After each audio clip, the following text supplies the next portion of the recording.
Hello everyone, my name is Elle.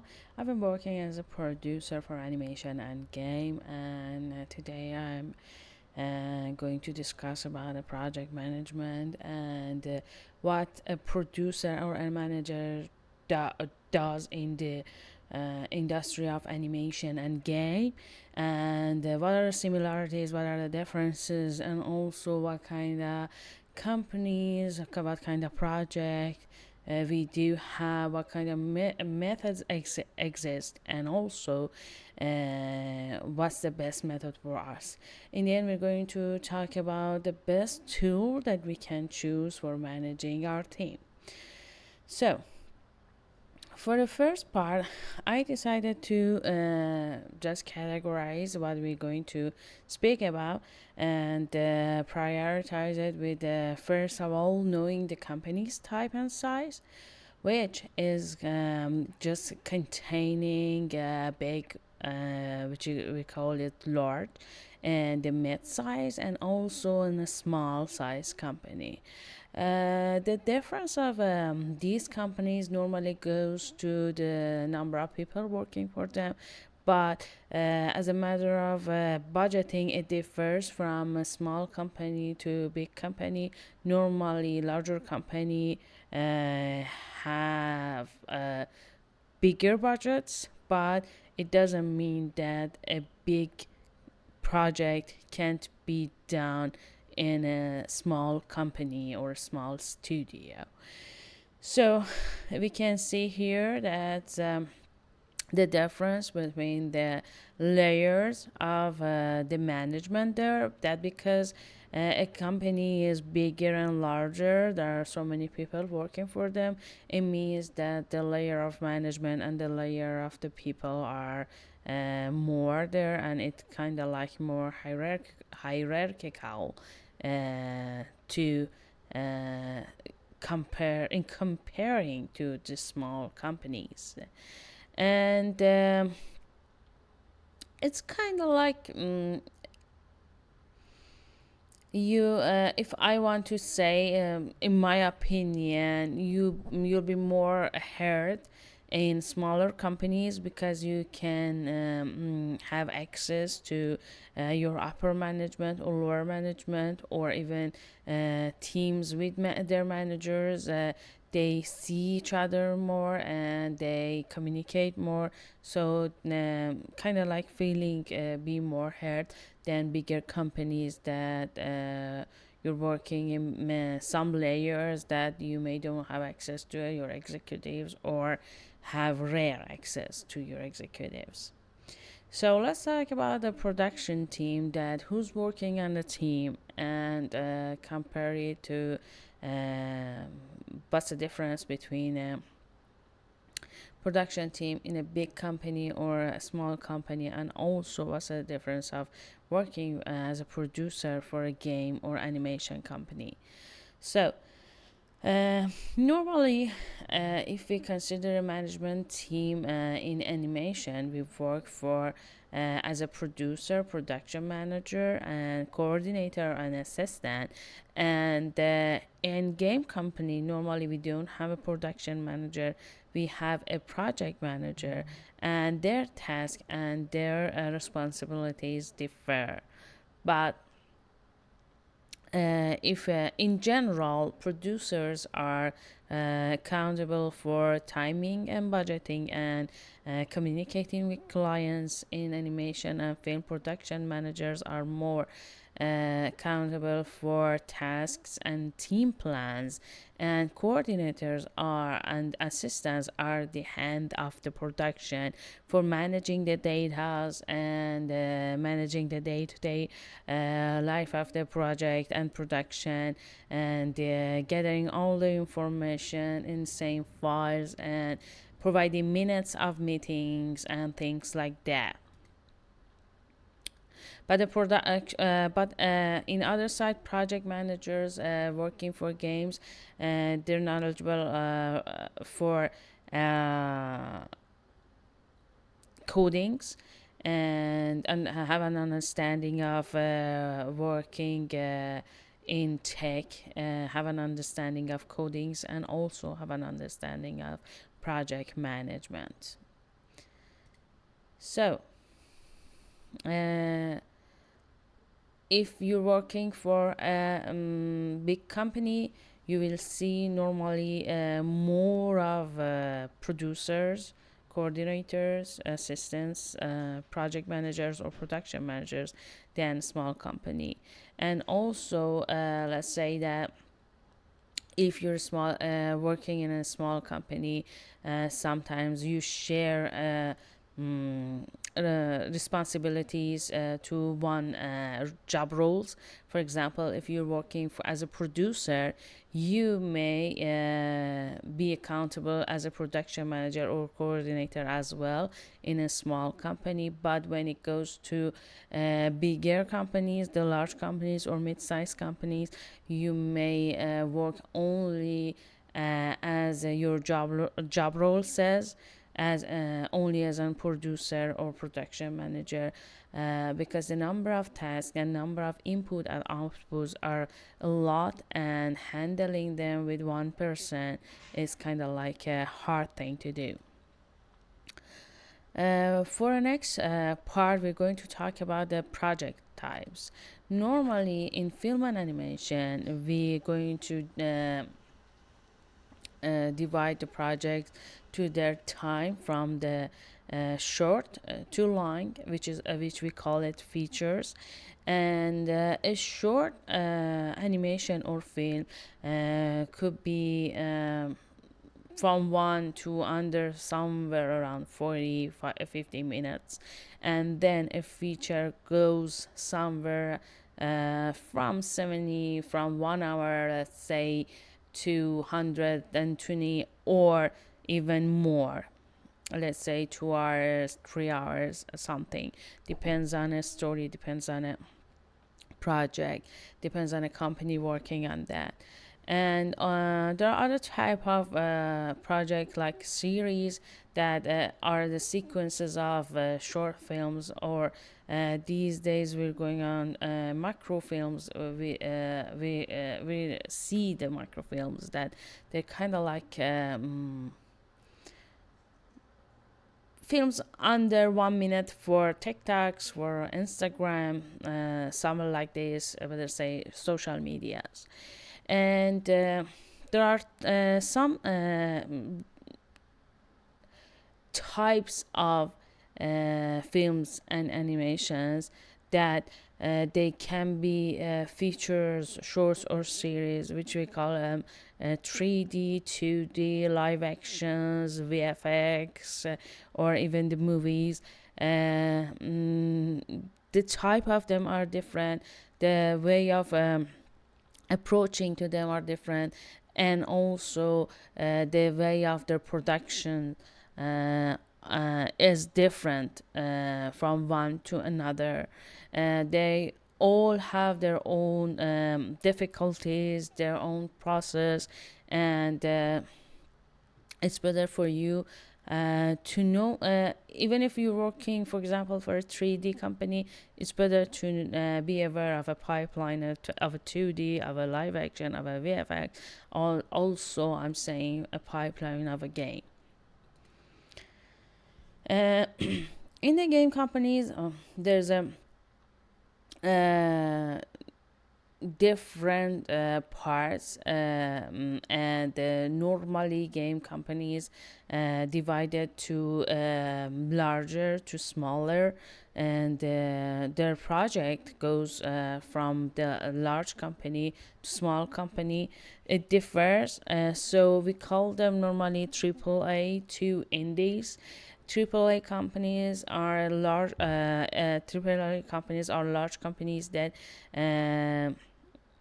have bigger budget for their project. It doesn't mean that they're working on one project at the same time. Normally they're working in more than 2 projects. They having bigger budget, they're having more units around the world, and they're having just more people working for them. they can their project can be on consoles, PCs, or they can be mobile games. Depends on a platform that they want to work on. But we know that their budgets and the number of people working for them are bigger than double A or indies.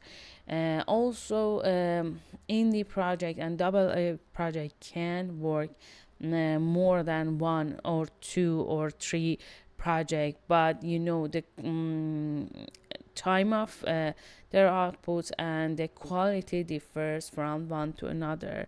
Compare it that you have a lower budget, you have a less amount of people, you have uh, lower time for making your project, but at the same time you can make one, two, or three projects if you are an indie. But let's say that you may not working on a platform or of PC or consoles for your all your three games, but AAA project normally can do that because they have the people, they have the budgets, and the other thing that differ from AAA, AA, or indie is that there is a kind of topic like publishers in game, that AAAs normally are their own publishers, but indies needs to work with publishers as well. So it's kind of like a big difference that when you're working for a AAA to indie. But again, indies are a smaller team. You can see meet each other more in compare of the triple A's, and the layer of management are bigger and more in triple A's. So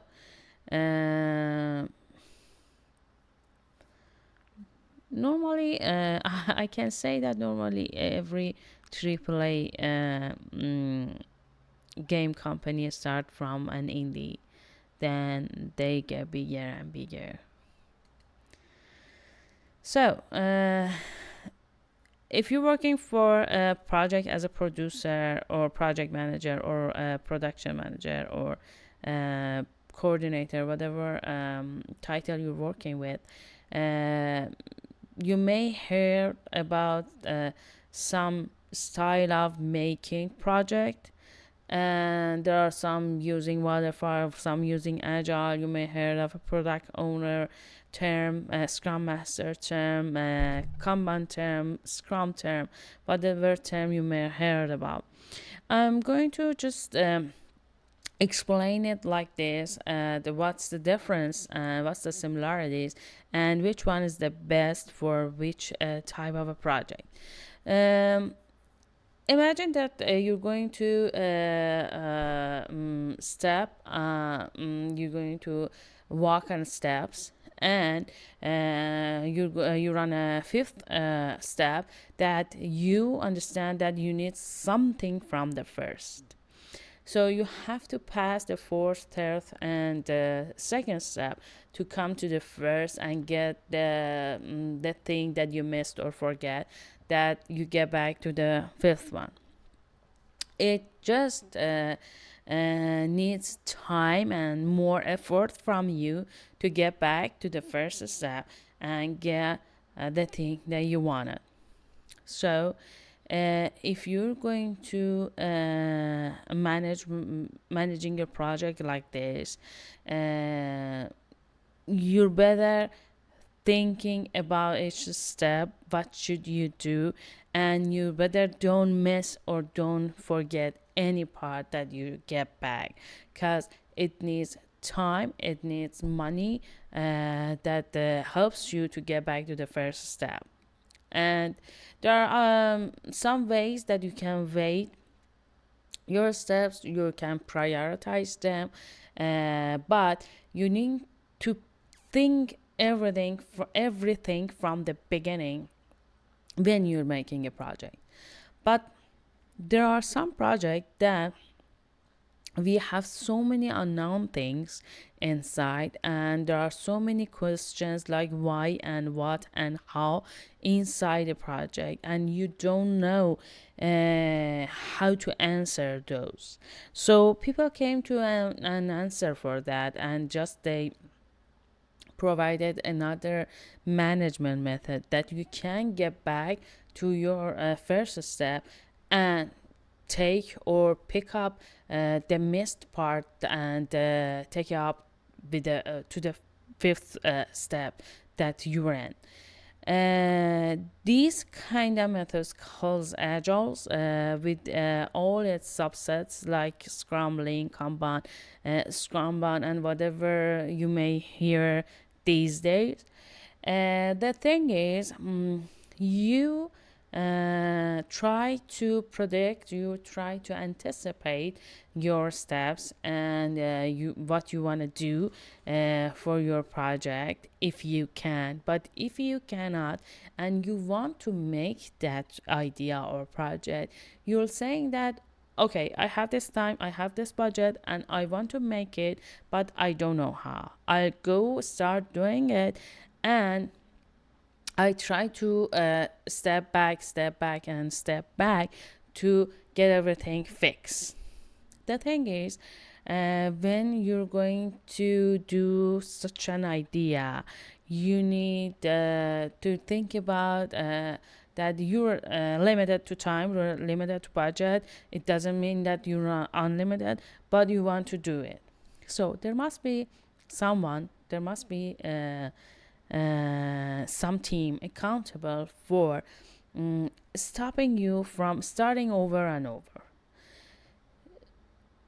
The teams and the team and arrangement in agile are in this stage differs from waterfall. So you need someone to come and says that okay, this is the stop point, we don't have enough money or time to get start over and over, and we need to stop it from here and go to the next step, and we cannot step back.